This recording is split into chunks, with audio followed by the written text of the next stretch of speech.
Three, two, one. Stop nuclear testing. 3, 2, 1. How's the sound, person? Have we started testing again? We have? That's wonderful. Hi, my name's Jose. I want to welcome you to Politically Correct Cooking, a show about two of my favorite things, food and politics, although not necessarily in that order. We have a real interesting show tonight. It's cutting edge. See this? This is a cutting edge. This is what our show is tonight. We're proud as punch to have as our guests the Beta Punks. Come on down. All right. How you doing? Mr. Beta Punk, yeah, how are that's you? me, Sean Harris. I'm a Beta Punk. Good. Well, I'm glad you could be here on the show. Thanks very much. Reputation precedes you. Yeah, well, I might lose it after trying to show anybody how to make some food. We're going to make a Spanish salad. Great. Keep it real simple. I lived in Spain for a little while, so I like to eat that way. I think the Spanish cuisine is absolutely fantastic. And so here we're going to have a representation of the lowest end of Spanish cuisine, just your simple country salad. Good.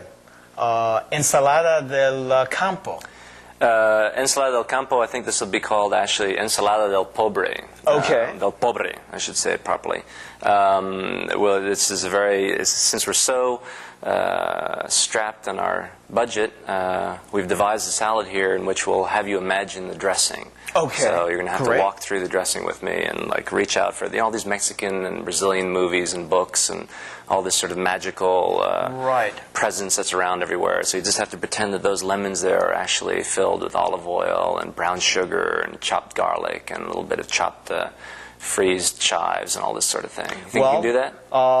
Some of the movies I've seen recently, I wouldn't be surprised if it all came out of that lemon. Right, okay, right, yeah, exactly, yeah. Well, just to let our folks at home know, we were real fortunate enough to have some really uncommonly fine vegetables.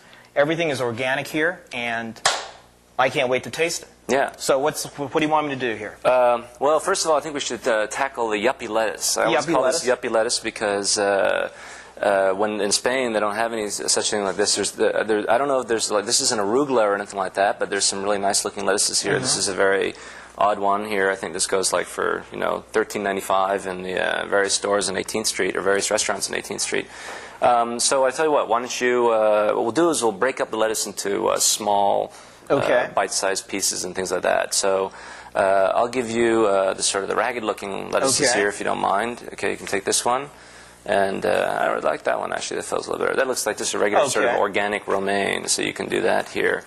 And then we'll just do, let's see. How about it must be done. Can I move this right over here? You do whatever you want. Okay, we'll just do it right here. You're the chef. Okay, the chef, right. Okay, well, I hope that nobody's watching this in their kitchen expecting to follow through this, but then they would never have gotten these 4 lettuces, so I don't think that's a problem. First of all, we shake off the excess water there, like that, right? Okay, without shorting out anything. But in Spain, what I would do here is get some cheese, some goat cheese or something like that to go along with it as well. And the idea is just to keep it as simple as possible. That's the way we make our movies as well, very, very simply. Very, very simple. Well, that's another thing I want to ask you about the movies. Beta Punk, eco-media. You fuse media with... We actually fuse science with the arts. This is what we're trying to do. What it really is we've embarked upon. Let's just go ahead and just get little pieces in here. This is great. I get to do like a Julia Child imitation here. I'm sorry I'm not tall and horsey. Well, not. I was going to say horsey. That's really ridiculous. I shouldn't say that. But the movies. Yeah, weren't you asking me about the movies? No, you're asking me about Ecomedia and Betapons. Right. How'd you get started? We got started by making a small video for public access called Wooby's Geography Lesson. And we did that in 1990. And it was very, very bad, but the Kennedy Center decided to play it over there in their theater. So we had some success. The Washington Post got into it, and the local television stations got into it, like small boys make good sort of thing. You know? And it was an Ethiopian love story, which I think everybody was impressed by, that we would tackle something sort of multicultural like that. But it was very bad. We just we didn't know what we were doing, and it was the first time really that we tackled any cameras or done anything like that. So it turned out to be a learning experience. We learned we should never tackle anything like that again. But like with all bad habits, we couldn't resist, so we went off and made some more movies. But somewhere along the way, the thing that's really interesting about Ecomedia... Have some more. Actually, that's a little, I don't think let's keep this nice and steady. Okay. Let's put some in. We haven't used that type of lettuce Yeah, yet. right. Okay. So we got to put some in there like and that. We'll save the rest. Keep it nice and small. Yeah, right. This is for tomorrow. Okay. We'll put that right there. And this is a compost bin here. This is one of the things here that is very interesting about Ecomedia and the other half of our existence. We made these movies. We got a little bit of success and everything like that. And somewhere along the way, we stumbled across some odd kind of, I don't know, morality or idiocy. There's a debate about whether or not we should be doing this or not. But the idea was to get ecological, get politically correct, and to make sure that as we made our movies and as we did our various entertainment projects, that there'd be always a different aspect to it. That there'd be something to do with the state of the planet. And so that's... sort of the other half of our existence right now is to come up with some sort of way to make yuppies active, to make them proactive. And have you been successful? Yeah, I think so. We've got a big volunteer base. A lot of people come down to a warehouse that we've got downtown. I'm sure they'll show up on a clip here momentarily. We've got a big warehouse downtown. We have parties there. We have political scientists come in. And I have talked to a lot of other guests who've been on the show previously, and they've said, "Oh yeah, we had a fundraiser there, right? This, that, and the other." And I've had a chance to go to a couple of fundraisers. Right. Folks out there, if you get a chance to go to 926 N Street. 926 N Street. N is in Nancy, right? It's right between 9th and 10th and M and N in downtown, deepest, darkest Washington, D.C. But it's funny that you would use the word fundraiser because just recently we've participated in several fund losers. So who knows? Perhaps by the time the show airs, we'll be one of those sort of... fundraisers somewhere, successful. Well, actually, I was going to say that we might be more on the order of sort of a myth, that maybe it never actually really happened, that the warehouse never really occurred. But we've approached it as if it were a psychological experiment, and we always joke that it's sort of the greatest psychological experiment in the 20th century. But what it really is, it's a sort of a citadel of incompetence. I mentioned that word before when we were talking, and it's really amazing how much you can do when you don't know what you're doing. And the idea is you have no fear because you have no boundaries. You just go forth and do it. You just do something, right? And it works out in a very interesting sort of way. Good. But hopefully the idea is that we'll actually learn something as we go along, and then we can do something effective. And I think that's happened. We've learned how to throw a good fun loser, and make bad movies. Oh, we had plenty of fun. Yeah. Well, talking about the movies, what are some of the movies that you've got like in the pipeline or coming out soon, we just finished our 5th one. We made a small movie about an hour long that played at the Biograph Theater last June 5th, and that was called Pope and the Alien. And in that movie, we made a couple other movies, one called Uncle Patty's Wake and the other one called Colon, or Colon, depending on how you want to pronounce it. and another one called The Secret Sharer that we filmed down in Mexico last spring. The idea was to make them very, very quickly, very, very low budget, concentrate on good writing, make it intelligent, make it funny and witty and all this sort of thing, and then constantly interweave with the story or with the exposition of the fun in the movie some ecological theme. That's always there. It has to be there. In Pope and the Alien, it's about a telescope that the Vatican is trying to build on a mountain in Arizona so that they can baptize extraterrestrials when they find them. Unbelievably, it's Great. a true story. It's wonderful. Yeah. Well, you know, to be the one of the #1 churches around, you've got to plan for the future. Yeah, I guess. If you don't plan for the future, you get overtaken by the Muslims or something. And what will you do then? Right. Well, I guess if you're Catholic, it's very important to know that your people are doing a good job and thinking about the 21st century. Yeah, definitely. Well, we got some tomatoes here, some carrots.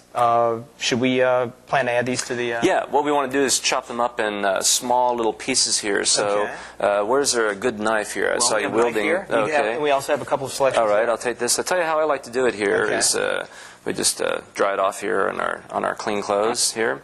I just like to get little bits of it like this and just keep everything nice and small and irregular, you know, as opposed to the Midwestern chopped sliced tomato. We definitely don't want to do that. Well, I'll tell you what, you have the knife for that, so I'm going to do some carrots here. All right, great, yeah. Just keep them as well in very small pieces. I think that eating should be sort of like a subway ride. You always want to have your small little treasures that you stumble across, you know, small things, a lot of small things in one bite. So, and maybe to save time, we can even dispense with the other 2 tomatoes. Okay. And we'll just go along here like this.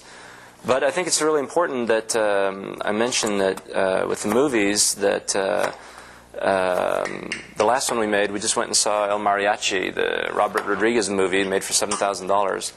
And the last one we made was made for $300. Put together, borrowed a lot of equipment and everything like that, and had some actors come down from a variety of places and offer their services for free. So in a movie, are you like the director, producer, or do you act also in it?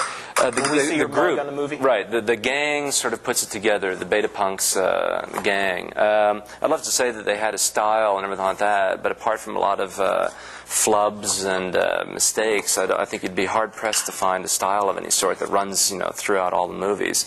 But there's definitely an attempt at surrealism. I think that's really sort of coming back as a form of entertainment. I think there's a real sort of run of absurdity. We always, in our movies, there's always several characters that just sort of hover around the periphery that are unexplained. You don't quite understand why they're there. Why does this person exist? Why is this person sitting at the end of the, you know, usually because they're holding up the prop or the set or something like that. So we just can sort of incorporate anything that happens and have it there without any problem at all. And it turns out being a very remarkable part of the movie. Everybody always comes up to us and they don't remember the fine line or the politically correct exchange. They always remember, you know, who was the guy with the Indian paint sitting on the subway in the back who was also in front of the museum.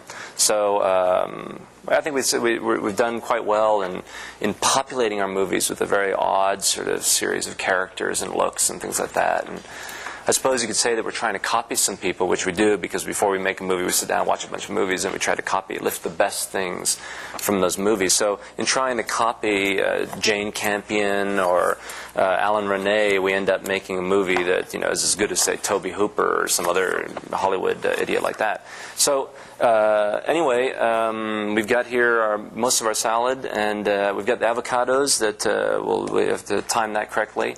And then there's the magic lemon. The magic lemons? Right, the magic lemon. I'm looking forward to that. Right. Now, the movies that you all do, were you like a film major in college or something, or you just kind of stumbled into it?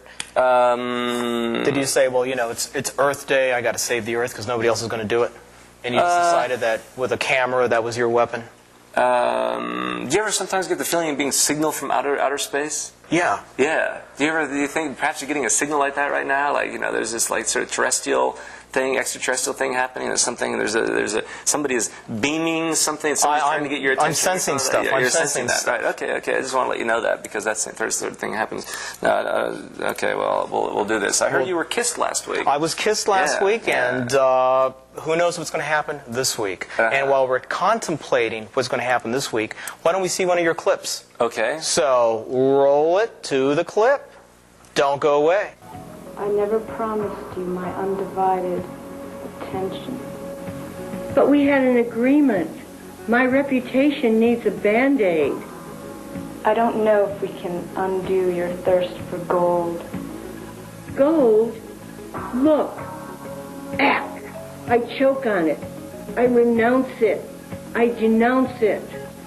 Gold is a fertilizer in the fields of the sick. That's easy for you to say now. How things been with Richard? Polynesian. Pacific? Not exactly atomic bombs on Bikini Island. They're calling me to investigate. The search will touch the darkest corners of the universe.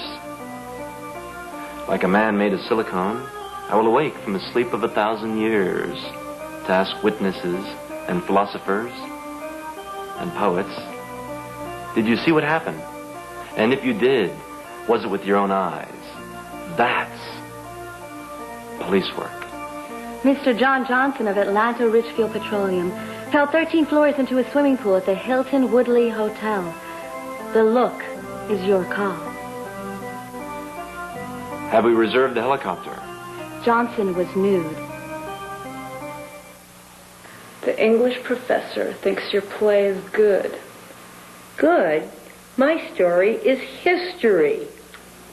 We're going to talk to the head of the drama department first. We may need to get a student to claim authorship, so the university has an excuse to put it on.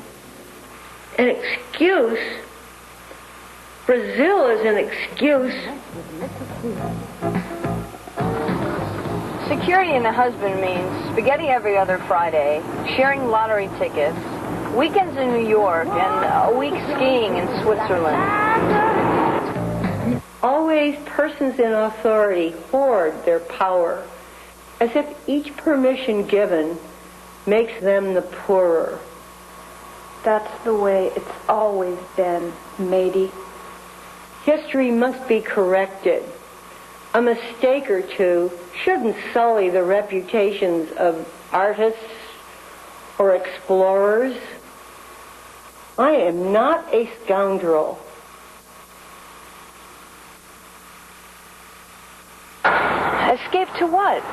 To a situation where I can be creative. Let's go to Japan and do live sex shows for businessmen. Inaction is boiling my insides. I've got to see my dad. Wouldn't it be great if you could just shut your eyes and wish something and have it come true? It's easy. Just go like this.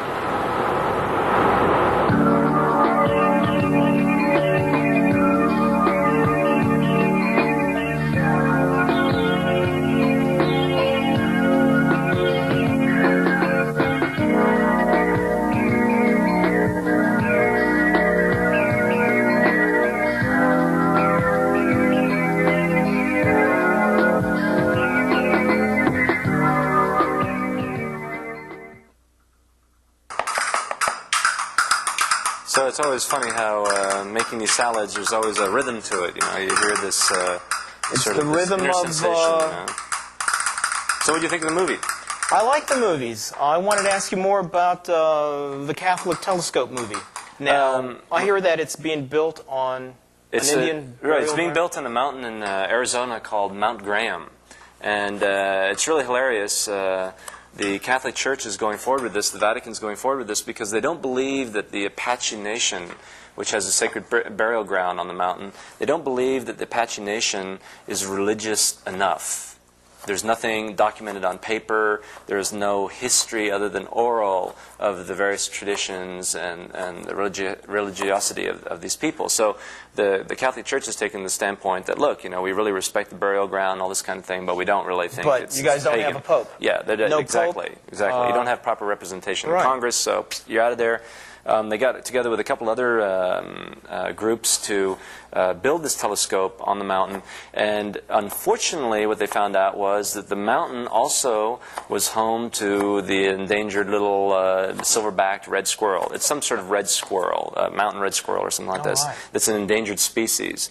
So that part of the mountain on which the red squirrel resides was sacrificed by the Catholic Church and left alone because they knew they couldn't get by the Fish and Wildlife Service and everything like that. But construction of the telescope project has gone ahead blithely. The Apache Nation really has got nothing to say about it, and they're left out in the cold. And there's a lot of activism and everything going on about it right now. But what we did was we brought a character, we brought an extraterrestrial to Earth. Her name was Evie, and a very spectacular performance by a friend of ours who's been in several of our movies. And this alien comes to Earth for a drink of water, runs into an Apache Indian, or actually we called them, we disguised the tribe, we called them the Papawapa tribe. And together they meet the priest who's trying to get this telescope built on the mountain. So unlike our other movies, it actually has an ending. One of the problems that we've had with our movies before is that people leave the theater not exactly sure of whether there was going to be a sequel, or maybe they're leaving too early or whatever. With Pope and the alien, we got around that problem simply by bringing the alien in and taking the alien out. The alien says goodbye, so we have a very nice, round, very full movie, beginning and ending. Do you do any movies or video exercises with, say, nonfiction sort of stuff? Local issues and things like that, yeah. Whatever. There's Beta Punks that makes the movies. There's Ecomedia that does a wide range of activism and ecological things. The stadium, Jack Kent Cooke and the Redskins want to build another stadium somewhere. They want to get more skyboxes and make more money and get even richer and die even sooner from cancer of the colon. So these people are trying to get out there and build a stadium in Anacostia, trying to build a stadium in the Potomac Yards. Ecomedia had a television show just recently in which it brought several people, activists against the stadium, to this warehouse of ours. We sat them down and then we talked about the various aspects of building the stadium and why we really need more scientists and lawyers and not more stadiums. So the idea is that Ecomedia, as we produce our movies, we acquire the equipment to have sort of a television studio. And there we would make these sorts of programming that's really valuable to the community. Eventually, Jose, what we'd really like to do is, because everybody's channel surfing, in fact, probably people have channel surfed right now and popped right in for a couple seconds and wondering what the heck's going on right here. This phenomenon of channel surfing lends itself to a whole new kind of ecological television station. I'd like to get a 24-hour television station going where we have 15 seconds of a naked man dancing around and then 14 seconds of a naked woman dancing around. You've got to be politically correct in all ways. And those two things would be followed by a blue screen with the words, "Today's weather brought to you by the Exxon Corporation." Naked man, naked woman, Exxon. Naked man, naked woman, Exxon. I know somebody's going to pay for that television station. So once that gets going, then there'll be a different way of sort of getting across an ecological message. And with communications, I mean, here you are, you've got a television show, they're cropping up all over. I'm a celebrity, believe it or not. Yeah. Can't walk in the supermarket. I can't walk into the supermarket without having people come up to me and say, I always surf past your show, and I'm glad of it. But they're missing out. That's one nice thing about being involved with Beta Punks, because wherever I go, in the supermarkets or anywhere else, people sort of move aside because I've got this incredible reputation, I don't know where it's come from, as being somebody around whom you want to watch your wallet. And it's as if something just happens, exactly. You probably don't have it now. I don't have one. It's dropped out. I don't know what happened. So it's really unbelievable because I really never asked anybody for money. I just presumed they would give it to me, and I think that sort of comes through in my attitude, and it keeps people, sort of at arm's length. But I don't really think I've asked anybody for money. I asked my mother for money, and that's what moms are for. Well, now we don't talk to one another because she didn't give me any. So She's out there in Minnesota, and my family relations are really pretty bad, but I've got a lot of new friends, you know. I think the movies does that to you. So. Life progresses. Yeah, absolutely, it does, yeah. Go on. A lot of time it just falls into a black pit and never gets going anywhere else, you know. You become like La Brea. So they'll be looking at beta punks in the 21st century and wondering what's going on. So you just sampled the salad here. You'll notice that you really just all you ate was a bit of a carrot. There was nothing really magical. So why don't we cut into this lemon? Is this the right time? We want to get the avocado on do there, a little bit of avocado here. Right. Okay.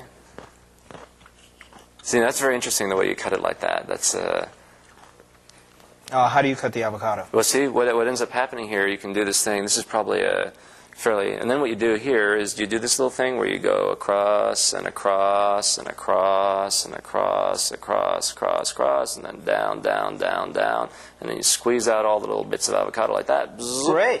And you're all done. You like Julia Child, you throw this in your compost heap. There you go. I'll let you do some more avocado. No, we don't. We can even dispense with that. Okay. The important thing is this lemon. This lemon has got to be looked at as having a variety of things. Do you need to go now? Are you being signaled from space? Or something like that? I'm waiting to see this magic lemon. Okay, you're waiting to see I the magic sense lemon. it. I sense it. Right. I see sparks flying. This is the very important thing about this lemon. Okay. This lemon has brown sugar. It has olive oil, extra virgin olive oil if you can get it, and it has balsamic vinegar, it has some chopped garlic, and maybe some chives or oregano or something like that. So, and with lemon juice. The key is the brown sugar. You have to put some brown sugar in there. If you put some brown sugar in there, even people who don't like salads will be addicted. So you put this in here, and we squeeze this all in here. So there's the brown sugar, the olive oil, and the chives and everything like that. And then it always helps as well to make a political statement with your lemon. I think that's very important as well. You can't just eat, you know. You can't just be part of a Peter Greenaway movie. You have to actually say something. So why don't we try it out? Okay, I'm psyched. You have plates over here? We have plates over here, yeah. I'm sure you're being signaled from space here somewhere. Well, I'm being signaled to the point where we have to eat our salad and tell the folks at home you're going to miss out on a good salad. I want to thank you for being on the show. No problem. And we'll see you on HBO. Yeah, well, I don't know about that. We are politically correct. Okay. Take care. See you later. Bye-bye.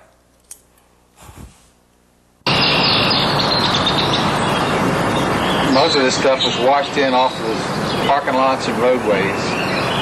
Not a problem with illegal dumping here. It's just the trash that part of our daily life.